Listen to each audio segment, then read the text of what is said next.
तो वहीं मध्य प्रदेश में इस बार आने वाली ठंड देरी से जाएगी।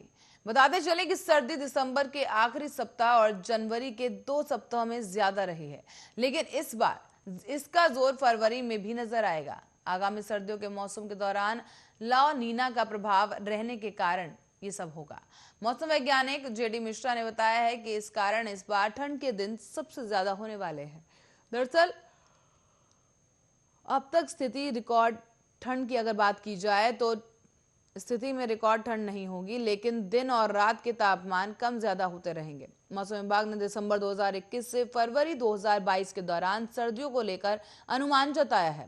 उत्तर पश्चिम भारत के कई हिस्सों यानी कि दक्षिण और उत्तर पूर्व भारत के अधिकांश हिस्सों और हिमालय की तलहटी के कुछ क्षेत्रों में न्यूनतम तापमान सामान्य या सामान्य से अधिक होने की संभावना जताई जा रही है।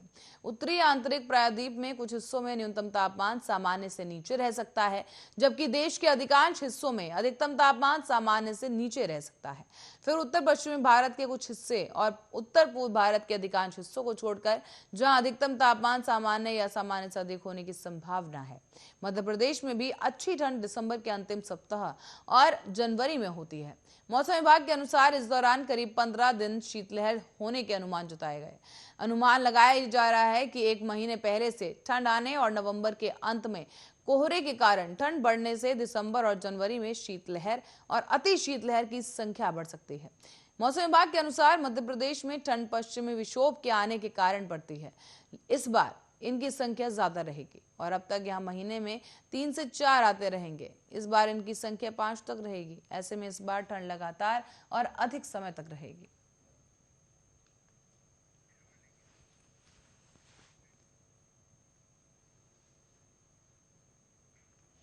रुक करेंगे अगली खबर की ओर। दक्षिण बस्तर के नक्सलियों की बात करें तो वो अब अनाज और दवाओं के लिए तरस रहे हैं। दरअसल यहाँ पर संगठन की सप्लाई चेन बेहद कमजोर पड़ गई है। बताया जा रहा है कि अब बड़े नक्सली लीडर्स आंध्र प्रदेश से सप्लाई चेन से संपर्क कर वहां से अनाज दवाएं मंगवा रहे हैं। नक्सलियों ने कोरोना वैक्सीन भी वहीं से मंगवा कर लगवाई। इसका खुलासा गुरुवार को दंतेवाड़ा पुलिस ने किया है और इसके साथ ही नक्सली पोजा और उनकी पत्नी लखे ने ये खुलासा किया। सरेंडर नक्सली दंपति ने बताया है कि नक्सलियों को पहले राशन, दवाएं, दैनिक उपयोग के सामान आसानी से मिल जाते थे, लेकिन पिछले करीब 1.5 साल से ये सप्लाई चेन बहुत ही कमजोर पड़ गई है। जगह जगह पर सुरक्षा बलों के कैंप, पुलिस की जांच और अंदरूनी गांव में बने पुलिस के मुखबिरों ने सिरदर्द बढ़ा दिया है। जबकि पुलिस के दबाव के कारण अब जंगल में नक्सलियों तक सामान नहीं पहुंच पा रहा। ऐसे में बड़े नक्सली आंध्र प्रदेश से सामान मंगवाने को मजबूर हैं। इन कमियों के कारण ही कई नक्सली संगठन अब छोड़ना चाहते हैं। अब सरेंडर के बाद नक्सलियों के इस खुलासे से पुलिस को अहम जानकारियां मिली हैं। इसी के आधार पर अब पुलिस आगे की जांच कर रही है। सरेंडर नक्सल प्लाटून 9 का कमांडर पोजो उर्फ संजू और डीवीसी सुरक्षा दलम कमांडर लखे उर्फ तुलसी ने बताया है कि 2021 का टीसीओसी शुरू होते ही दक्षिण बस्तर के जंगलों में नक्सलियों की बड़ी मीटिंग हुई। इस बार फिर बड़े हमले की राजनीति बनाई गई और सबको अलग अलग जिम्मेदारियां भी मिली। नक्सल लीडर हिडमा रघु सुजाता का सख्त आदेश था कि इस बार बड़ा हमला करना है। फिर 10 गांवों में 3-3 मुखबिर तैयार किए गए, जिन्होंने जिम्मेदारी दी गई जिन्हें कि जैसे ही हिडमा का आदेश पर 450 नक्सलियों की फौज तैयार हुई। उसमें से 35 जन मिलिशिया के थे, जबकि बाकी अलग अलग कैडर के जवानों की टीम तैयार की गई थी। साथ ही आपको ये भी बता दें कि 450 नक्सलियों के जवानों को घेर कर फायरिंग शुरू कर दी गई। घटना में 22 जवानों की शहादत हुई थी।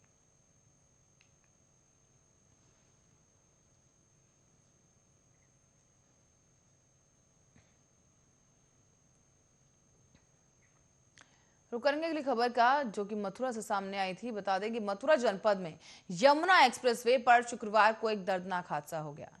इस दौरान हादसे में मध्य प्रदेश के 3 पुलिसकर्मियों सहित 4 लोगों की मौत हो गई है।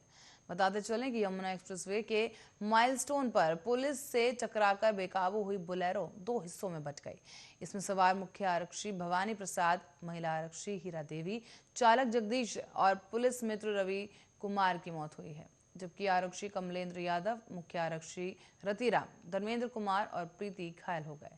मध्य प्रदेश के टीकमगढ़ के थाना भूडरा के पुलिस टीम अगवा की गई एक युवती को बरामद करने के लिए हरियाणा के बहादुरगढ़ दबिश देने जा रही थी। सूचना पर पहुंची सुरीर पुलिस ने शव को कब्जे में ले लिया और घायलों को अस्पताल में भर्ती कराया गया। बता दें कि शुक्रवार की सुबह करीब 5 बजे हुए इस सड़क हादसे से एक्सप्रेसवे की एक लाइन को बंद कर दिया गया। हादसा आगरा से नोएडा जाते मार्ग पर हुआ है। शुक्रवार सुबह हुए इस हादसे के बाद यमुना एक्सप्रेसवे की एक लाइन वाहनों की कतार से जाम हो गई। मौके पर पहुंची पुलिस टीम ने क्रेन की मदद से क्षतिग्रस्त बोलेरो को हटाया और रास्ते को सुचारू कराया गया। यमुना एक्सप्रेसवे पर भीषण हादसा देखकर सभी लोग सन्न रह गए।